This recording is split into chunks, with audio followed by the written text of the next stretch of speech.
दोस्तों, retirement planning ज़िंदगी का एक बहुत ही महत्वपूर्ण हिस्सा है। आप अपनी रिटायरमेंट के बाद की ज़िंदगी को आरामदेह बनाने की तैयारी जितनी जल्दी शुरू करेंगे उतने ही फ़ायदे में रहेंगे।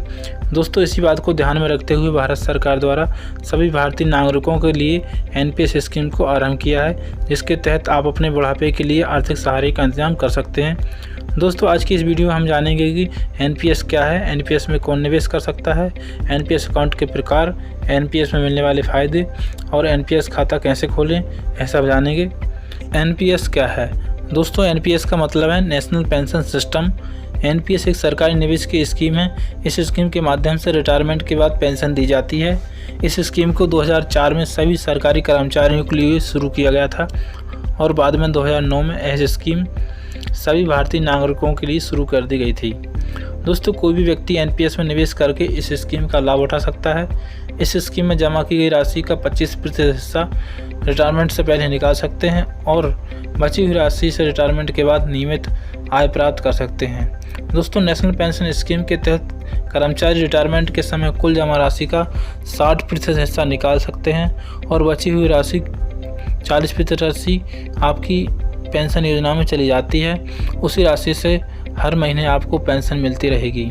इस योजना को न्यू पेंशन स्कीम भी कहा जाता है। अब बात करते हैं एनपीएस में कौन निवेश कर सकता है। केंद्र सरकार के कर्मचारी, राज्य सरकार के कर्मचारी, प्राइवेट सेक्टर के कर्मचारी, 18 से 60 साल के आम नागरिक और एनआरआई मतलब नॉन रेजिडेंट इंडियन भी इस स्कीम में निवेश कर सकते हैं। बात करते हैं नेशनल पेंशन स्कीम के खाते के प्रकार के बारे में। इसमें 2 तरह के खाते होते हैं, टीयर 1 और टीयर 2। टीयर 1 अकाउंट, इस अकाउंट में जो भी पैसा जमा करवाए जाएंगे वह वक्त से पहले निकाले नहीं जा सकते। यह अकाउंट खुलवाने के लिए आपको टीयर 2 अकाउंट का होल्डर होना अनिवार्य नहीं है। जब आप इस स्कीम से बाहर होंगे, मतलब कि आप रिटायरमेंट होंगे, तभी इसके पैसे आप निकाल सकेंगे। टीयर 2 अकाउंट, इस अकाउंट में को खोलने के लिए आपको टीयर 1 अकाउंट का होल्डर होना अनिवार्य है। आप इसमें अपनी इच्छा के अनुसार पैसे जमा कर सकते हैं और निकाल सकते हैं। यह अकाउंट सभी के लिए खुलवाना अनिवार्य नहीं है। बात करते हैं एनपीएस में मिलने वाले फ़ायदे की।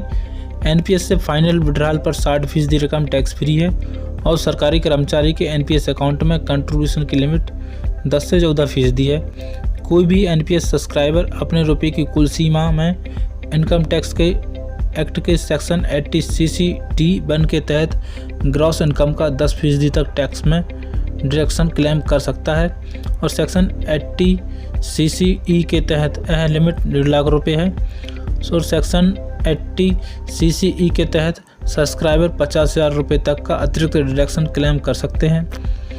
यूनिटी की खरीदनी में निवेश की गई रकम को भी टैक्स से छूट प्राप्त है। बात करते हैं एनपीएस अकाउंट कैसे खोलें। एनपीएस अकाउंट ऑनलाइन और ऑफलाइन दोनों प्रक्रिया से खोल सकते हैं। पहले बात करते हैं ऑफलाइन प्रक्रिया।